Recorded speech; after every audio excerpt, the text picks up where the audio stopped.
Welcome to Bottles of the Deep, episode 1.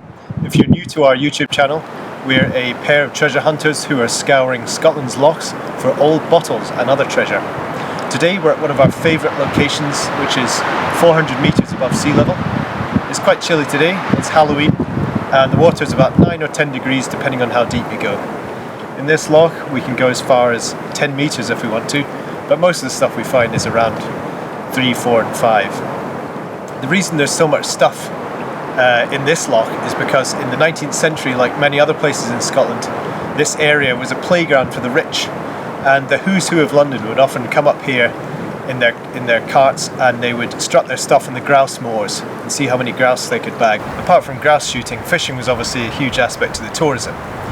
And so the finds that we find in this loch range back from the ones we found anyway. The earliest were about 1820 all the way into the modern age, peaking in around 1890 to 1900 for probably the highest volume of the finds that we're going to see. The fun thing about this loch is because it was a domestic situation, we often find pitchers, wash basins and chamber pots and that kind of thing, so you'll see a bit of that on the video today. And hopefully we'll find some new glass. We've scoured here maybe about 6 or 7 times before, but it never fails to bring up more and more finds. So I'll see you in the water.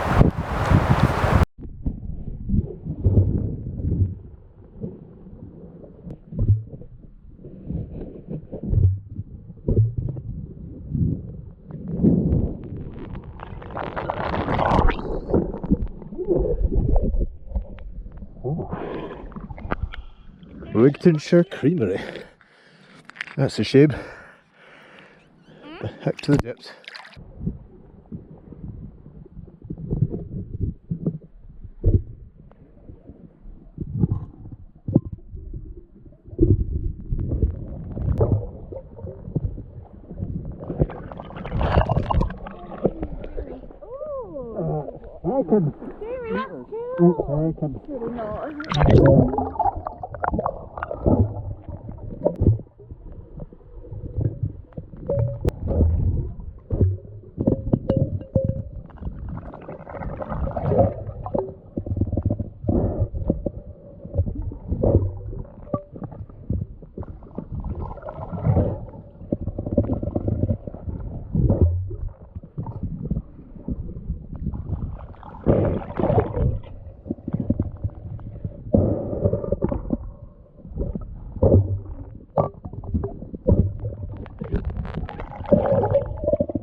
Bit of blue and white on it, look.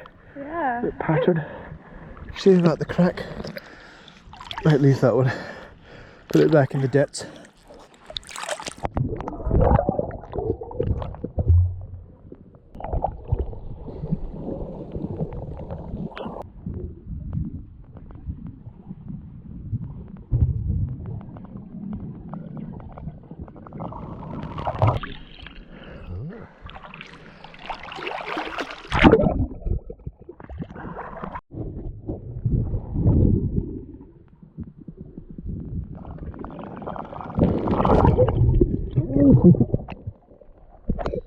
Wee teacup. Blobby blob.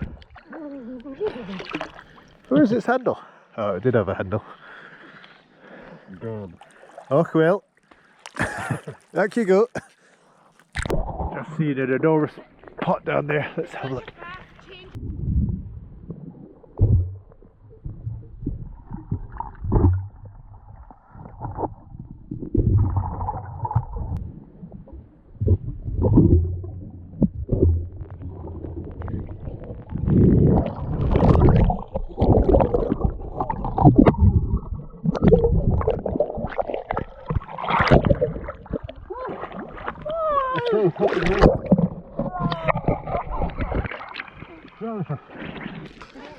Size of it. Oh.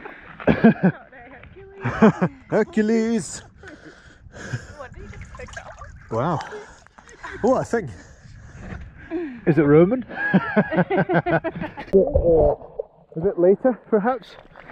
Perhaps a 1940s or a 50s? Yeah, I'll keep it. Keep it. Be nice. Chuck it with the pot. A few months ago I found a pitcher over here and I hid it inside an enormous chamber pot, so let's see if we can locate it and bring it up.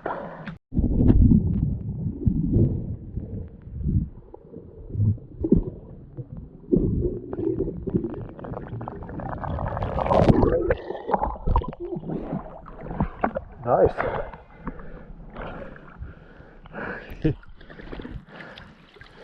Not the chamber pot I was after, but let's see if we can find it.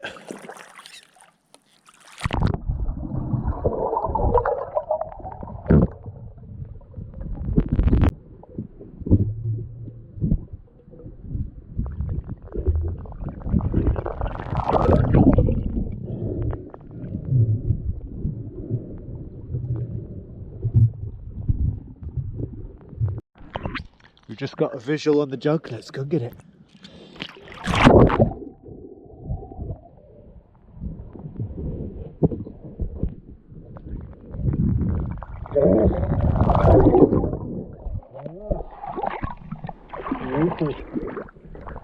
Oh, bit of a crack in it. Surely repairable.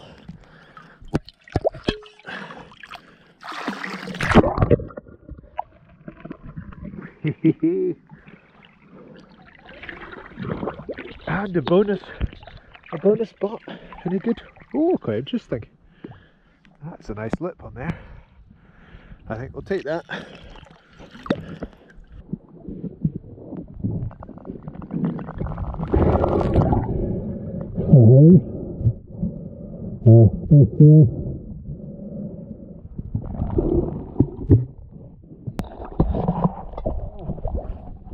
Beautiful. Yeah.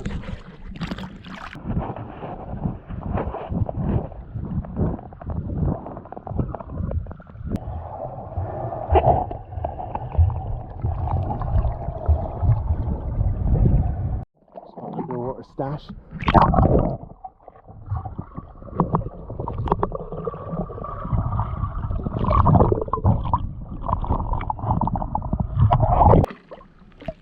That's a nice teapot.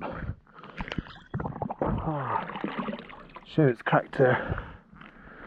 No maker's mark. You might leave that one. A couple of bottles down there, so it might be worth a look.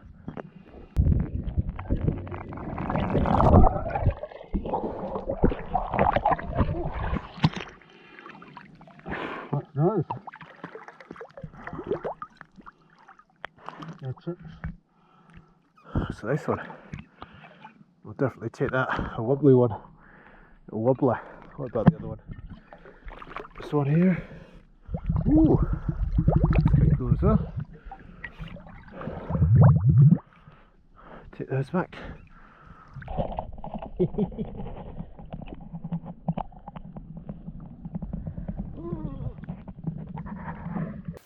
Welcome back to the headquarters, and these are our lovely finds from today. How was the dive for you today, Erin? It was good. It was a bit murky and it was quite spooky at times. There was a spooky Halloween vibe, wasn't there? There was quite a few trees, kind of jagged trees that had fallen in the loch, but it made it more interesting. Quite ghostly and kind of spiky.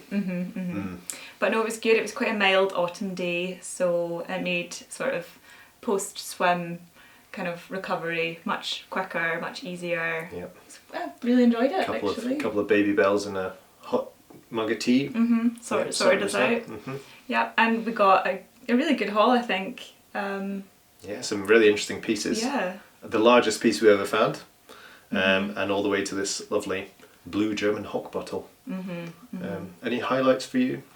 I found this one, and we honestly don't know what would have been in here. One of our followers suggested it might be for truffles, a truffle jar. But it's gorgeous. We've never found anything in this sort of shape before, so if anyone's got any ideas, please let us know. Yeah, so it's the only fully machine-made bottle that we found, so yeah, maybe a bit later. But then, strangely, I have found them before around other older stuff. So is it just that it's clear and machine made, sophisticated, and everything else is sort of applied lips? I don't know. Love this one as well that you found. Oh yeah, This is absolutely, lovely. absolute belter. It's probably one of the best conditioned bottles we've ever found. Probably a claret. It's got absolutely incredible swirling, sort of almost topographical pattern, and you really get a sense for the glass blower, and it being in its molten state, and it's got this lovely kind of off-center tooling push up on the bottom, and lots of nice little bubbles, and it's black glass, so you can hardly, even in the light there, you can hardly see through it. Yeah, really a real highlight for us actually. It's the best condition bottle of this kind we've ever found. I love the bottom of it as well. It's just got this sort of indent that's just completely off centre and so imperfect, and we love finding bottles that are just so, they just look so handmade and Bit of character. Yeah, the imperfections are really what make them. Yeah, that's what we love, isn't it? You know, the elephant in the room might be this big jug. Let's talk about the biggest find we've ever seen and pulled up. Yeah, so it's terracotta, it's a brown and cream glaze, it's very heavy, it's as heavy as it looks. Probably 6 kilos or something maybe? Yeah. And it was full of mud as well. I know, it's got a little chip in the side of it, which is unfortunate, but still usable. Pretty solid. We weren't sure if we were going to take it, but Yeah. a lot of followers were annoyed that we left it. Aye. so we I decided had to go back and mission it up. Yeah, Carry it it's all the quite way. hard to get up, wasn't it, in the first place? It was hard. It was quite, maybe it was about 3 or 4 meters deep, and it was probably half full of mud. And I grabbed it the first time, moved it about a meter, and then gave up, and then went down again, missed it, and then the third time I managed to just kind of engage full thruster power and get it to the surface just kind of just with enough breath, and then tip all the mud out, and then it began to float, and it wasn't too bad. But it's always exciting pulling up stuff of this size. I mean, it's quite hilarious that you'd find that in a loch 400 meters above sea level, which is kind of also about, you know, miles away from any village or town as well. It's just hilarious that it would have made its way there. Any ideas on origin? It's probably late Victorian as well, maybe. Yeah. The glaze is still... Glaze is great on the top half. really, you know, shiny, new looking. It looks like maybe where it was in the mud at some point it might have sort of scratched the glaze off, or maybe they just didn't dip the whole thing in the glaze. It's quite hard to tell. It's either sort of abraded off and the terracotta's a bit softer, but yeah, brilliant. We think perhaps because it's terracotta, maybe that would stick it to France, Italy or Spain maybe as a manufacturing origin.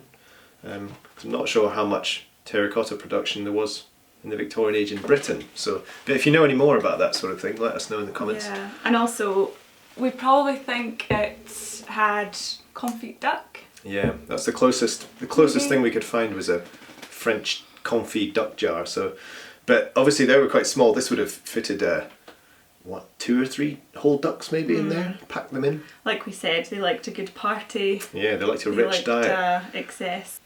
So Jamie found this gorgeous picture at the bottom of the loch, but it wasn't the first time you'd seen it, was it? No, I must admit I had found it previously, and I placed it inside a little chamber pot because I thought it'd be lovely to get an underwater camera and actually film the recovery of it because it's so colourful.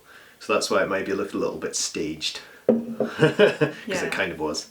It's so nice though. We think it's probably late Victorian. It was probably part of a set that had a basin with it. But it's just so interesting to find this in a loch because it means someone's brought it with the sort of intent of being refreshed after, washing up after. Yeah. A day on the grouse moor. Yeah. Covered in midge and sweat and It just seems like such a big object to kind of bring along. And it's quite a funny spot as well because it's so kind of desolate and deserted and away from everyone else, so it's quite funny to find a domestic item like this. And yeah, we got this beautiful one we should probably talk about. Yes. You know, such a gorgeous colour. It's a bit weathered, it's definitely had to, you know, been tumbling in the loch for quite a while. Gorgeous top. You probably think this was a German hock bottle, so probably white wine. A Rhine wine. Probably very tasty in the day and refreshing. We've got this lovely clear aqua with a nice applied string lip as well, and this amazing apple green wine, which we've never found anything like this. No. Both have got absolutely exemplary push-up bases, which are really lovely and give them lots of character. And they both look like they've been blown into a turn mould. So perhaps the glassbreaker was actually turning it in a wooden mould or something, and then took it out and applied the lip. So that's quite interesting. You can see a few lines on them, perhaps where that process was done. Yeah, this one cleaned up so nice. Look at it, so clear. So crazy quality. So many air bubbles in this one.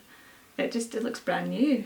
It's quite nice with the. You obviously got the black glass here, and then you got the kind of complete yin and yang of the aqua clear, and of course ubiquitous champagne bottle.